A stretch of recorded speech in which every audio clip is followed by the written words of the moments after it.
How can you use your vagus nerve to create better mental and physical health? Welcome to another episode of the Mental Health Break. Amber Reed, a wellness coach, joins me today to talk about how we can get into the rest and digest mode by activating our vagus nerve. Hi, I'm Dr. Nafisa Sikandri, a licensed clinical psychologist specializing in anxiety-based disorders. I created the Mental Health Break podcast to give you simple, actionable, step-by-step strategies to help you prioritize your mental health. Mental illness can cost you time and money. Ignoring your symptoms will only make the problems worse. Taking time out of your busy day to dedicate to improving your mental health can lead to long-term health and wellness. In this podcast, each week you'll learn tips, tricks, and proven strategies to help you regain control of your life, all while prioritizing your mental health. If you want to improve your life, regain control of your mental health, and feel empowered, you're in the right place. Let's get started. Today's episode is brought to you by the Transforming Anxiety course, an online, self-paced anxiety course to help you manage and control your anxiety from the comfort, privacy, and convenience of your own home. Learn how to transform your anxiety in just 6 short weeks. Course registration is now open. To learn more, visit transforminganxiety.com/course. I am really excited about talking to Amber Reed today about calming our vagus nerve for better mental and physical health. Let me introduce her briefly before I bring her on. Amber is a national board certified health and wellness coach who recently moved into private practice and opened Balanced Energies, which is the culmination of years of training, education, and both personal and professional experience. She is a qualified mental health professional and certified peer support specialist with experiences supporting mental health recovery goals through multiple modalities, including nutrition, yoga, and stress reduction. Amber holds degrees in sociology, nutrition science, and biology. She has graduate level training in nutrition and dietetics and is a certified nutrition and wellness educator. She is also certified in emotional freedom technique and is a certified clinical heart math practitioner. Additionally, she is a RAP facilitator and QPR instructor, which are national programs addressing mental health recovery and suicide prevention. Amber has worked tirelessly to bring wellness and recovery back into her own life, as she has overcome numerous health challenges, including chronic pain from fibromyalgia, gut dysfunction, multiple food sensitivities, and malnutrition. She's also experienced burnout, depression, and anxiety. She believes strongly in the connection between the gut and the brain and the tremendous impact stress has on whole body wellness. Her goal is to help others find balance and thrive despite life's challenges, and believes health coaching is the missing piece in the healthcare system, as it aids in bridging doctor recommendation with patient needs. So hi, Amber. Thank you for joining us today. Hi, thank you for having me. I'm glad to be here. I'm excited to talk to you. So I just did a brief introduction about your background and your specialty in stress management, but can you tell me more about what got you interested in this topic, and then also tell me a little bit about your own health journey? My health journey actually is probably the easiest way to tell you how I got to where I am. So I'll just kind of start there. I would say in 2004, I was actually diagnosed with several mental health disorders myself. So it began with basic depression, anxiety, even panic disorder when it was at its worst. And then it kind of progressed from there. I was not one that could take a lot of medication. They seemed to give me all the side effects that were rare, a lot of times popped up for me. And so I learned after several years that was not a path that I was going to be able to take advantage of. So I started looking outside the box. What could I do to control this anxiety? What could I use to control this, the mood fluctuations, the depression, the panic, everything that would pop up with that? And I started getting more and more into natural, holistic kind of remedies. And this was spurred along even further when I came down with some actual physical health conditions several years later. And so a lot of those I still actually battle with today, but things like fibromyalgia and a lot of gut health issues. So some leaky gut, intestinal permeability things there, some dysbiosis. And so I started to think, what if all of these things are kind of related? How does that work? What treatment options would be out there for me to be able to treat a lot of these different pieces? And so I ended up going back to study nutrition. And, it was kind of funny. I was able to fix a lot of the gut health, and my mental health kind of followed suit. So I noticed that as my gut health got better, my mental health also seemed to stabilize and get a little better. And then there was still this piece, though, that I was like, something's missing. Like I felt like I was making progress, but I had almost stalled a little bit. And so that's when I started thinking there's got to be something else. And so I started looking at stress and trauma and trying to really figure out how that looked in terms of, my history, what I had experienced. And I could look back and see, I was a teenage mom. So stress started very early in my life. I wouldn't trade it for the world. It was one of the greatest blessings, but it did come with stress. And so, my kids today tell me, they're like, Mom, I can handle stress. Don't worry about it, And I tell them that, yeah, but I could handle stress until the day that I couldn't. And it was like that little light switch, one day you're fine and the next you're not. And so I started exploring this idea of what is it about that stress mechanism that, sets all this off. And so looking more into that, I realized that there were a lot more techniques and things that I could use. If I started doing breathing exercises, if I started doing meditation, if I started adding in some of these extra tools that I hadn't tried before, that not only did my stress go down, but when my stress went down, lo and behold, my gut seemed to function better.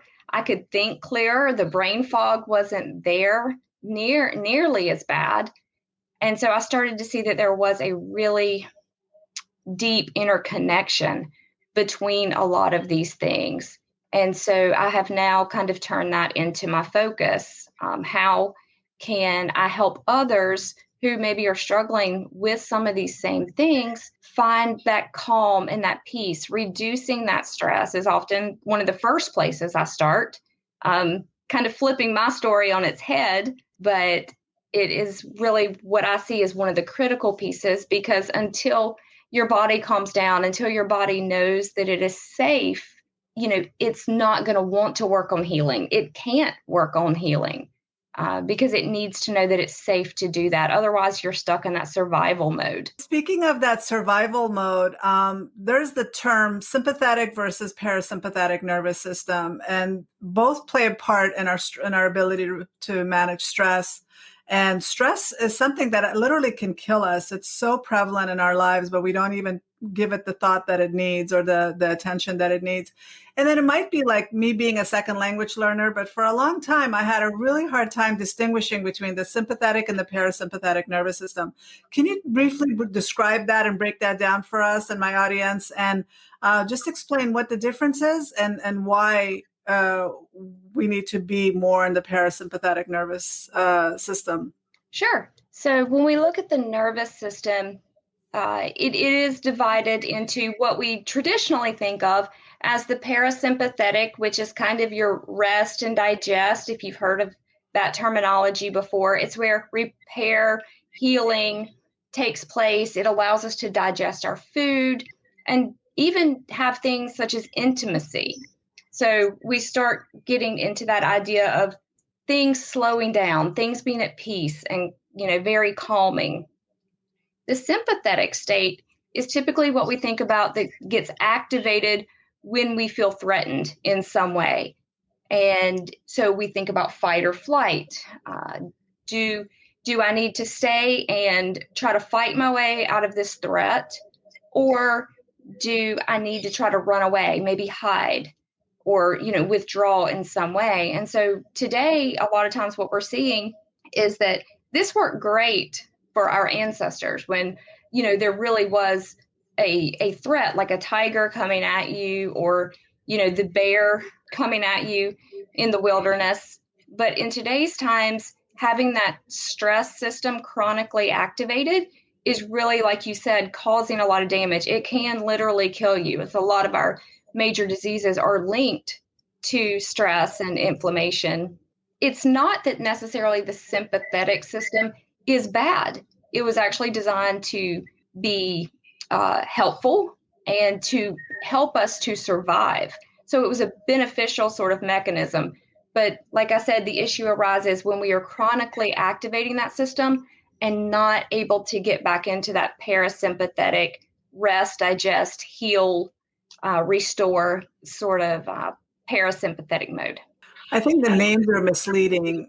Sympathetic to me, what comes to mind is sympathy and being in touch with our feelings. And it's just, that's why I'm having such a hard time with it. But like you said, we're activating the sympathetic nervous system way too much. And we're not realizing that our low grade chronic stress is putting us in that mode all the time. Where, like you said, if our ancestors or if we're in the wild and a bear chases us, that might last like 1 or 2 hours. But now we're in that system for hours. And so when you're in that system for hours, you're not allowing your body to digest, to rest, to repair, to heal. And that's why it was so interesting that you said when you started focusing on managing your stress, your body started to heal, your gut started to repair. And so I thought that was a really fascinating connection. I was blown away by the unbelievable effects once I started controlling my stress, where that took me physically and mentally. I'd always kind of had this idea that my physical and mental were tied together, but I had never put it in terms of maybe being sort of regulated by this stress response. Yeah, and it's really fascinating to see when other people kind of have that realization. It's like that light bulb moment, and it goes off, and it's beautiful to see. Well, just like you said, the sympathetic and parasympathetic nervous system, neither one is good or bad. It's just we need a balance, and we need to make sure we're in a state of healing and repair more than we are in a fight or flight state. But also, stress in itself isn't bad, right? I mean, stress, when we're exercising, we're putting our body under stress. Stress can motivate us. Stress can get us up in the morning, but it's again the lack of balance. So what is your interpretation of how can we, like, there are certain things like being a parent can be really stressful, but there's also the balance of all the good that you can get out of it, the joy, the love, and all the care and affection. How can we change our perception about stress? Because really, it's not necessarily the stress, but it's our perception of stress that can cause the cascade of cortisol release and chemical release in our body. Can you talk a little bit about that? I agree with you totally. It really does come down to our perception. What is it in our past, our experiences? What is it that is having us interpret the current situation in a way that tells our body that it's stressful? And so, one thing that I like to do is to work on building that awareness. So we look at triggers. What are your triggers for these, or your stressors, if you want to think about it in those terms, and really trying to identify any patterns that you notice. Is it a certain time of day, that they've looked and they've found that, even the responses and our perceptions of stress change throughout the day. So what time of day are you feeling most stressed? Are there certain things that set you off, so to speak? Is it that 5 o'clock rush hour traffic, or is it that your boss was kind of criticizing you a little bit at work? Was it that you and your husband or your partner, your wife, had an argument? What are those stressors? And then looking for any connection that you have, and even looking at what emotions come up with these different situations. So I do a lot of work where not only are we exploring the patterns, the when, the where, the why, the who is involved, but also exploring this idea of what feelings am I associating with this? What beliefs or values are coming up to where, I feel like they're being challenged in some way, because a lot of times our perception really does go around some core belief or value that we have. And we feel like, it's almost like when we think about being offended, it's kind of that same sort of idea, because we feel that threat is there. And so really identifying what are the core values, what are the beliefs, what are those patterns, and cultivating that awareness to make it as big and robust as we possibly can. And then working from there, once we've identified it, okay, how can we kind of accept where we are, when it happens? I like to tell people that I was stuck, right? I was stuck. We hear a lot of people say, I just feel so stuck. I can't move.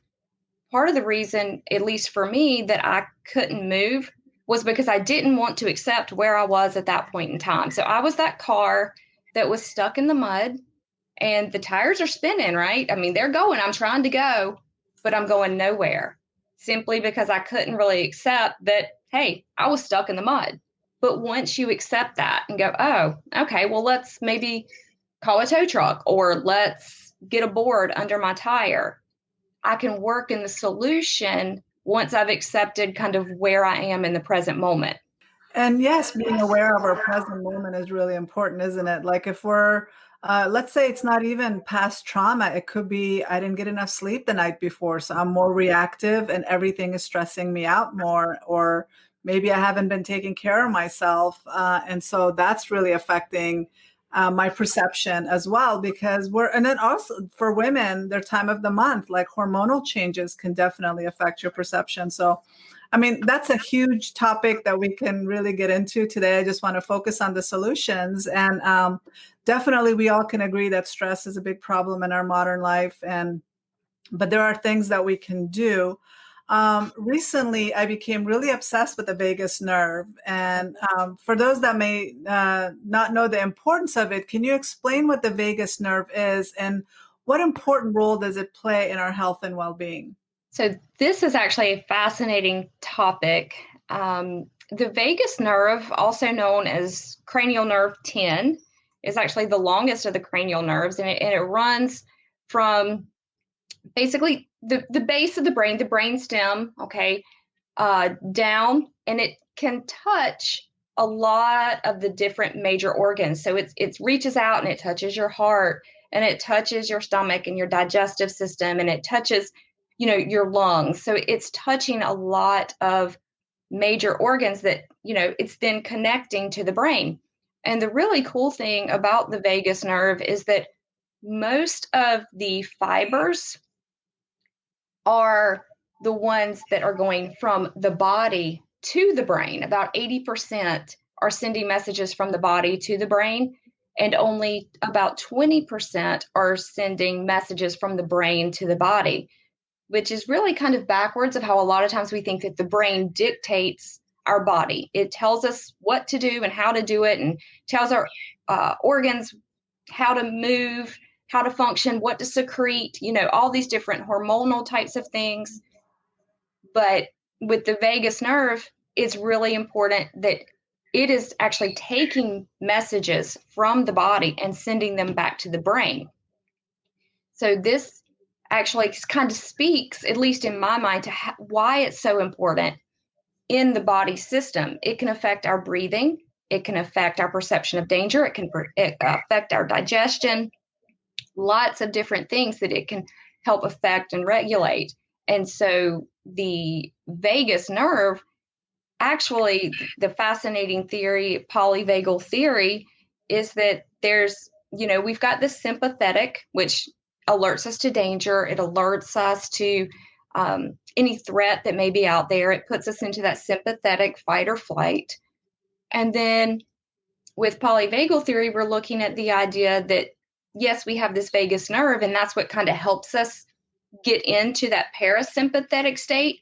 But within this vagus nerve, we actually have two different branches. And so we have the ventral vagal, which is everything sort of above the diaphragm. And then we have the dorsal vagal, which is everything below the diaphragm. And so when we look at that, we start to see how it can really impact not only organ function, right, but also sort of our mood and these ideas when we start thinking about shutdown, burnout, depression, those sorts of things, or really what we're looking at when we're looking at sort of those dorsal vagal states. And so the idea is that we want to be social, right? A lot of times when we're depressed, what do? We withdraw. We want to isolate. We want to be alone. And so that actually keeps us more in that dorsal vagal shutdown state. And because that ventral vagal is that social side, it's what tells us we're safe.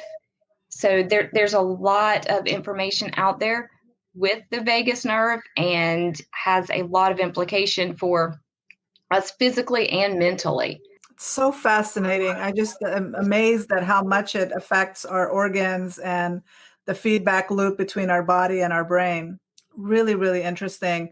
But like you said, we can activate the vagus nerve to put us in the parasympathetic state of mind, which is the rest and healing and repair, and allow us to digest. So what specific strategies or techniques do you use to activate the vagus nerve? Because I know there are some, and it's just very useful for us to talk about that and teach my audience about how to activate it when they are feeling stressed and get themselves in that state of calm.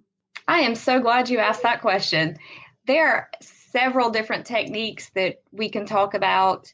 Probably one of the most simple is breathing. And I know a lot of people talk about, well, just take a few deep breaths, and we hear that as a solution for lots of different things. But in this case, it is actually one of the most direct ways to affect the vagus nerve because when you're breathing, you're using that diaphragm. So taking a few deep breaths, slowing down, really coming into the body, that in and of itself can impact vagus nerve function. One thing that I like to do with it is if I have time beyond taking just a couple of deep breaths, then I will actually practice some techniques that are promoted by HeartMath Institute. And so they have a couple of great little gadgets that actually give you some biofeedback if your audience is interested in sort of the biofeedback with that. But they help to track heart rate variability. And so we know from research that heart rate variability, or the variation that occurs between the beats of the heart, has been correlated with disease, with illness. The lower the heart rate variability, the more risk we have when we're talking about some of these things. So the idea is to get that heart rate variability to go up. So techniques like HeartMath work very well to help to do some of that. Like I said, a lot of that is based around breathing and bringing that awareness into the body, feeling the breath move in and out through that heart center. So that's one way, is the breath. The second way is simple touch. So touch helps to release oxytocin. And oxytocin is actually one of the things that can stimulate and bring you back into that ventral vagal social engagement piece of that vagus nerve. Playing with your dog, rubbing your pet or your cat, doing a self-massage. When we're stressed, what do? We touch our face, we rub our temples, maybe we rub across our forehead, right? Okay, this is actually, whether we realize it or not, an attempt for us to do some self-massage, which releases that oxytocin. So it's actually doing something physiologically, that maybe we aren't aware of, but that is actually helping to get us into that state. So one thing that your listeners could try is to do that self-massage. I know with COVID times, we're told not to really touch our face, but if you've washed your hands and you feel safe with where you are, do that facial self-massage. Maybe rub those jawbones, maybe rub those cheeks and across the forehead and around the eyes. Okay, so there are several other cranial nerves that come in through the head, okay? And they kind of work with that vagus nerve. And so when they get tight and pulled and tense, it can really affect that vagus nerve in there as well. So giving yourself a nice massage, rubbing your hands. We know there's acupressure points in your hands as well. There's acupressure points on your face. I mean, everywhere. But just working on that nice self massage and just trying that out for, a couple of minutes if that's all you have. But that can really help to activate that vagus nerve. Another thing that's actually becoming really popular these days is essential oils.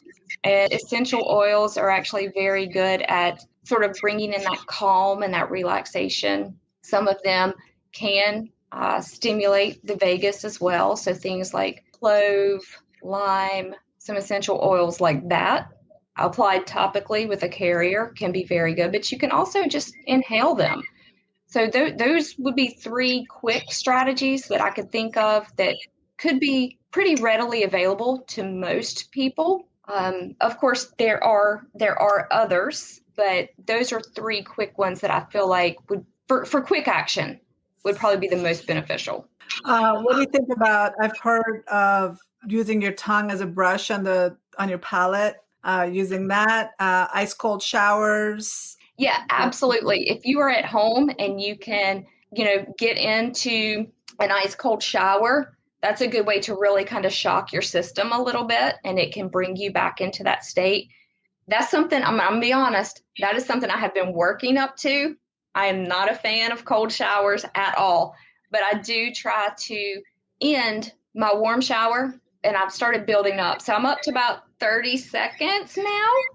And so if I could push that even further, but start slow. If you don't like the idea of getting into a cold shower, try ending your warm shower with, 10 seconds, then maybe 15, and build it up a little bit so that you aren't completely shocking your system, but that can definitely help. Humming is a really, really great strategy. I love humming. You can hum your favorite song. You can hum to the radio. You can sing. Singing, anything that kind of activates the back of that throat is very good at stimulating the vagus nerve. Gargling. Gargling, absolutely. So lots of strategies there that can be helpful and beneficial. So for people that don't want to take that cold shower, they can put ice in their hands as well, just holding on to ice. It's just a matter of, like you said, bringing you back into your body, which is really the goal, is to get in touch, because anxiety is all about getting out of our body and focusing on the future and worrying about things that we have no control over. Grounding ourselves any way we can, whether it's through breathing, through touch, through holding something cold, gargling, humming, all of that brings us back in our body. And it's such a simple thing that I wish I knew this sooner, to just do something that quick to activate my vagus nerve and put myself back in that state of calm, instead of freaking out about things that really may or may not come true. Oh, I totally agree. I wish I had known. I wish someone had pulled me aside, and told me all this 10, 15 years ago. That would have been great. You see all these things. What would you go back and tell your younger self? These are probably some of the techniques I would go back and tell my younger self for sure. And yes, I have tried the ice cube in the hand trick, and that works just as well, I've found. So Definitely. So I noticed that you're also an EFT specialist, and so am I. I love tapping with my patients, and I love teaching that to them. Can you tell my audience what EFT or tapping is, and then how you use it with your clients? Sure. So EFT, Emotional Freedom Technique, also known as tapping for short, is actually a way to, you're tapping on these acupressure points throughout your body, and it is designed to help shift energy, to shift emotion. So, when I use it, and I'm talking about, getting people to move, we're talking about movement, right? A lot of times people think about, oh, you want me to exercise? And I'm like, well, yeah, I mean, that would be great. But I also want you to move the emotions. I want you to move your energy. I want you to move all of these other pieces of your being. And so I find that with tapping, that allows people to do that in a way that they almost feel safe, right? Because there are a couple of different ways that you can do that. You can do it on just the hand tapping points, which there's a lot of great diagrams and things on the internet, so that if you don't want to notice it, you can do it on the hands. But you can also do it on the face, again, talking about hitting those acupressure points. And the idea is you start with acknowledging that there is this emotion that you're feeling. Okay. A lot of times we think about it as some sort of negative emotion. I'd like to offer, maybe instead of thinking about it as positive or negative, think about it in terms of depleting. What is this emotion that's depleting me? Is it depleting me of energy, time, focus? Think about it in terms of depleting emotion. And so we acknowledge that. We come back to go, okay, so here it is. And even though I'm having this, I love myself. Even though I'm having this overwhelming stress and I feel panicky, I love and accept myself. And so we go through the different tapping points and we do a couple of different rounds with that. And then once we start to feel a little bit of a shift, then our words and our phrases can change. So we start moving to more of those renewing emotions and bringing some of those in. So it's a great way to relieve stress. I think research is showing that it's been shown to lower salivary cortisol, I think in the 46% range, somewhere around the 40% range, which is remarkable. And so I've used it with my clients to help them to process something where, especially when they feel stuck or when they feel anxious, getting them to be able to get to the calm space first at the beginning, then allows them to feel safe enough to make progress. It's kind of like if we're still feeling threatened, then all we're thinking about is survival. So by putting the tapping in at the beginning, it allows them to come into that safe space so that they become more receptive. They become more aware, more interoceptive, right, of kind of what they're feeling on the inside and how they can move through that, because now they can move through it because they're not being threatened. So that's a little way that I like to use it with my clients. Well, you had mentioned earlier about how we naturally touch our face. And I always tell my patients that when we hear shock, we always grab our chest, right? Like, oh my gosh, I can't believe that happened. And those are all points that get activated with tapping. They're all acupuncture points. Like when we're stressed, we can tap right here. Our thymus gland is right here. We can just tap and feel calm.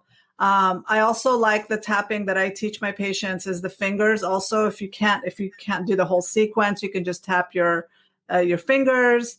And each finger represents different emotions. Like ironically, the middle finger is all about anger. Imagine that one.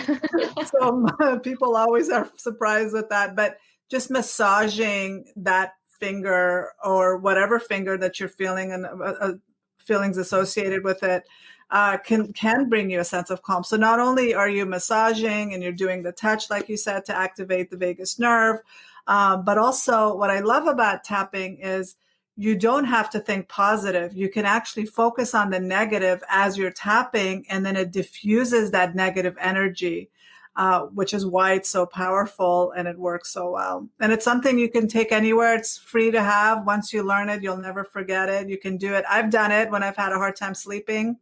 Mm-hmm. And it's amazing how quickly I fall asleep afterwards. So there are different things. But one thing I do always tell my patients is, journal and then tap. Don't tap and then journal because you're activating everything again. So do your journaling, dump in there, get everything out, and then do a nice tapping sequence to calm you down. Mhm.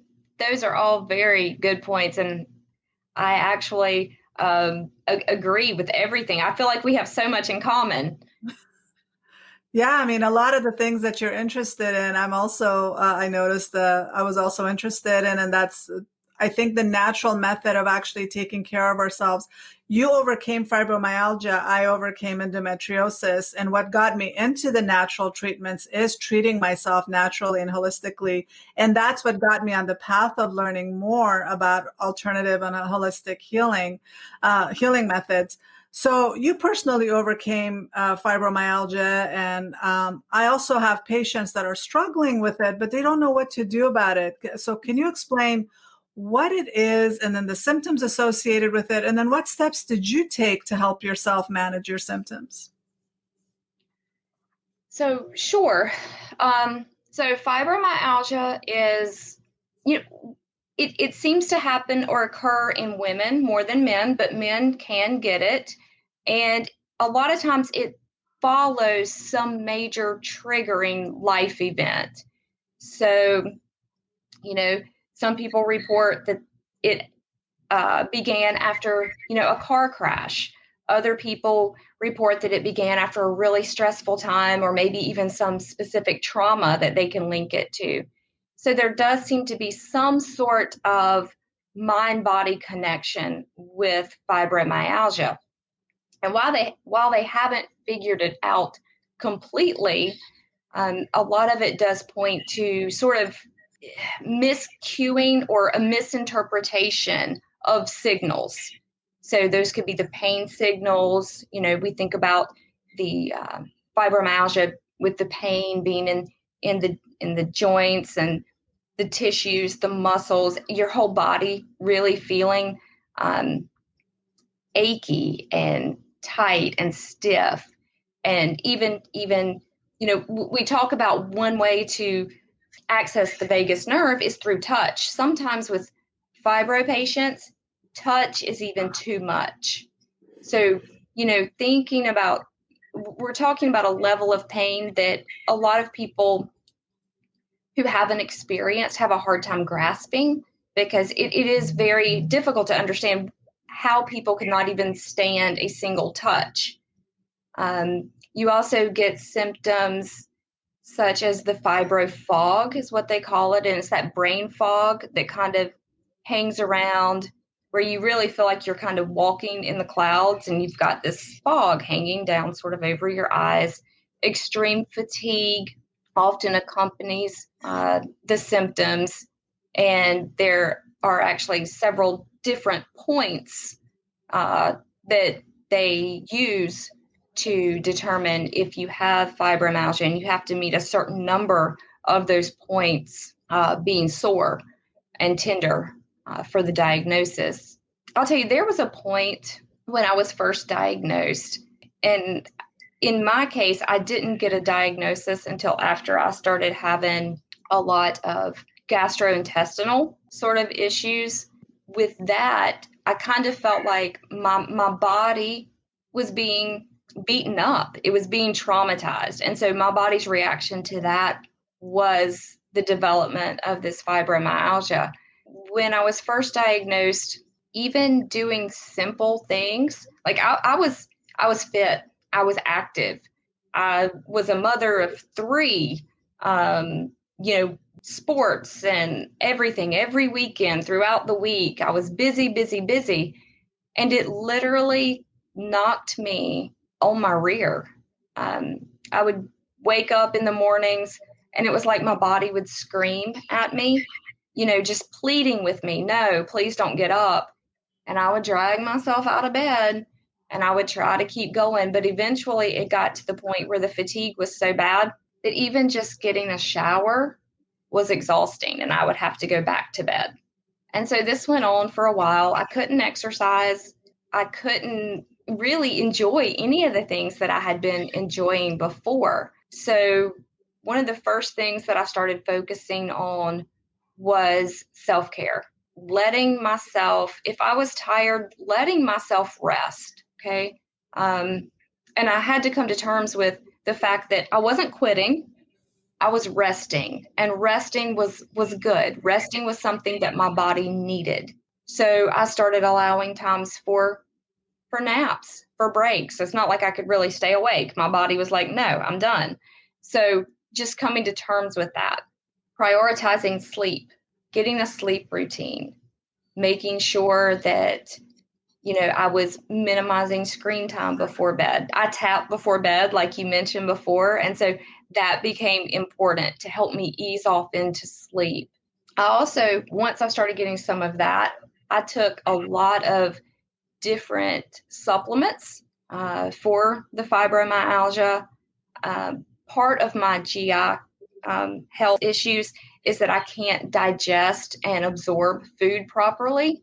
So eating, as much as I would try to eat a balanced and, varied diet, I couldn't absorb what I was eating. So I had to supplement. A lot of people are able to do it with just changing their diet, going to a more anti-inflammatory sort of eating pattern like the Mediterranean diet.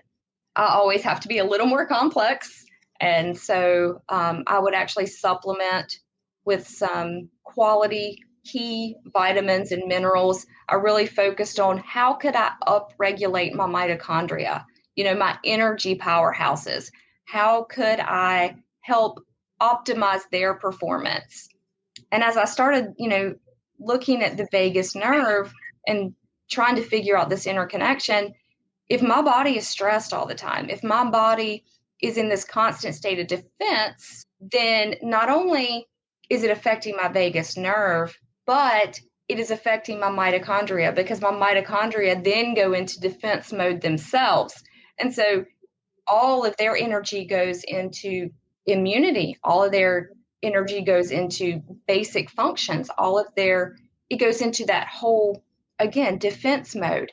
And so getting my body out of that defense mode so that I could then have extra energy being produced from the mitochondria. I could have my vagus going, you can relax. That was probably one of the key pieces, was calming that stress response. And once I was able to do that, then I was able to add back in, exercise. And exercise is actually really good for calming the stress response. And so I went from barely being able to walk down my driveway to get the mail to, today I can do 30 minutes on the elliptical. And it doesn't knock me out for a week afterwards. But it has taken, let's see, I was diagnosed with fibromyalgia in 2013, I want to say. So it has taken me that long to actually get to where I am. So, if you have clients who are in this predicament, getting them to understand that every little bit is a piece of progress. It's not going to happen overnight, but it is something that with time you can learn to manage. And that getting, again, out of that stress defense mode, getting out of that stress response is going to be one of the biggest pieces to that puzzle. At least it was for me, and the ones that I have seen it work with, that I've worked with specifically. Now, I'm a fan of supplements because not everybody can. I mean, I think if we try to eat as balanced and healthy, it's like a 24-hour job, and our soil is depleted, our food is depleted, and some of us really do need supplements to kind of help us. But there are a lot of really great supplements that can help with balancing our stress level, or at least making our body more tolerant to the amount of stress that we're dealing with. So for people that have high stress jobs, they might not necessarily be able to reduce that physical stress or environmental stress that they're dealing with. I think diet and nutrition and supplements can definitely help. And of course, for anybody listening, you must talk to your doctor, work with a professional about making these changes. These are just suggestions, but I know there are some really good supplements out there. Are there any that you've seen that work really well with either balancing our stress level or even helping with the symptoms of fibromyalgia? Oh, I take a lot of supplements. I take a lot. For my stress response, I have worked specifically with ashwagandha. It's an adaptogen. It works really well. So with it being an adaptogen, it kind of adapts to where you are. and helps to balance you out. So that's a really great benefit when you're working with supplements and herbs that kind of fall into that category. So ashwagandha is really good. I've used rhodiola, which is also very nice in helping with that stress response. Even astragalus can be beneficial. And those are all three things that I take. And I also do a lot with Tulsi or holy basil. So part of my bedtime routine is to have some Tulsi tea before bed. And then I will add that in even during the day. If I'm feeling anxious, if I'm feeling stressed, really sipping on that tea. I find that any warm beverage is a real comfort for me, right? But in order to balance my nutrition, in order to balance the inflammation, I have to be really careful about what I choose to drink and what those warm beverages are. And so I've found a good blend with the herbal teas, with things like Tulsi and working that in. So that has been a huge benefit in terms of the stress response, being able to dial that down just a notch. And then in terms of fibromyalgia, there are a lot of great blends out there now that actually combine a lot of different vitamins, minerals, supplements, those sort of things together into one formula, which is really great. When I started kind of trying to piece this together, and I still do it just because I know it works for me, but I have, magnesium. I take that separate. So all of mine are separate pieces. I take magnesium malate. There's lots of different forms of magnesium, threonate, glycinate. A lot of times we hear those talking about, brain health, and magnesium is also really great to calm the stress response, right? It calms the body. A lot of us are actually maybe not clinically, but subclinically deficient in magnesium. And so that is one of my biggies. The reason I use the magnesium malate is because in some people, because you use malic acid in your energy cycle, it can actually be energizing. So especially if you have fibromyalgia and you're struggling to find the energy, then the type of magnesium you choose, you could even take a couple of different kinds. Take some of the ones that are calm and relaxing at night to help you sleep, and then the more energizing malate during the day, balancing that, of course, so that you have a nice balance of calcium, magnesium, getting those in there. Even things like your B vitamins. Your B vitamins are critical, really, for helping to convert food to energy, really supporting those mitochondria in a healthy way. And we all know B12 is great for energy, right? And a lot of these, I find it interesting that we use a lot of these things. We're finding that they work really well for anxiety and depression. We're finding magnesium, these B vitamins are really critical nutrients that are deficient in many people who have some of these conditions as well. So I think there's a lot of overlap. As we start to get into more of this holistic wellness, we're going to start to see that these pieces really are interrelated, and that by treating one, it helps with all of the others. I know that's been my story. I definitely agree with all that. I mean, I think we're all magnesium deficient just with everything that's happened. Like you said, maybe not necessarily clinically or maybe even clinically, but we should supplement with magnesium. But it's so easy to get magnesium. You can take an Epsom salt bath and that can put more magnesium back in your body. There are magnesium sprays. You can supplement with it. There's calm powders you can drink at night, but it really calms your muscles so that you can get a good night's rest. And sleep is so important with anxiety, with depression, with fibromyalgia, with everything, because that is when our body heals and repairs itself. And if we're not getting a good night's sleep, if we're sacrificing it because we want to be online or playing video games all night, we're really sacrificing our health for that. And then obviously you can't supplement enough when you don't want to change your diet. If you're constantly eating fast food and processed foods, all these supplements might not make a dent or make a difference, and you're literally throwing it all away. So it has to start with making sure you're eating healthy and changing your diet. And just prioritizing your health, because we abuse ourselves so much all the time, and then we still expect our body to function. There's no way we would put our car through the amount of abuse we put our bodies through, right? And so Exactly. let's focus on taking care of ourselves so we don't end up having these long-term issues. That is something that I, not only share with the people I work with as well, but also I really try to instill that into my children, really trying to be that role model, because if they see me constantly telling them one thing, right, but then doing something else, then it's that mixed message, and they don't really know. And so really trying to get that idea of self-care, knowing that you are worthy of that self-care. And I mean, that's a whole nother topic in and of itself as well, right?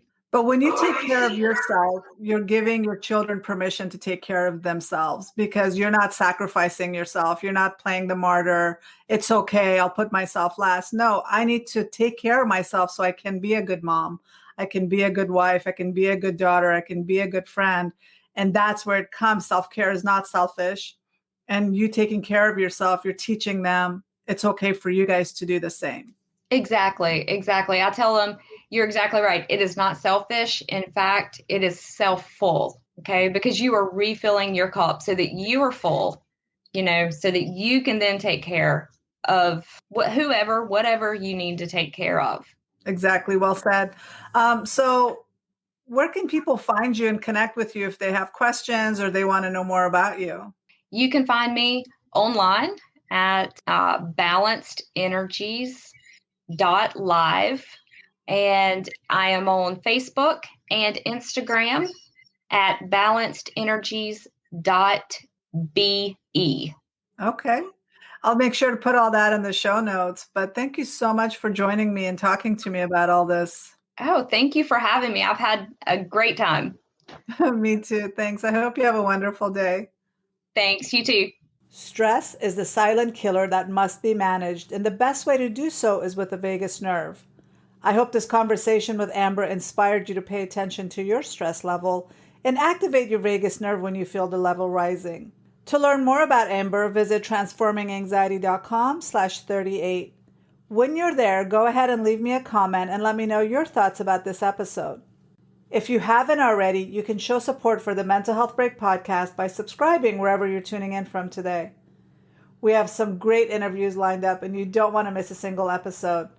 Subscribe today so you get notified when new episodes drop. I can't wait to see you here next week. Same time, same place. Bye for now.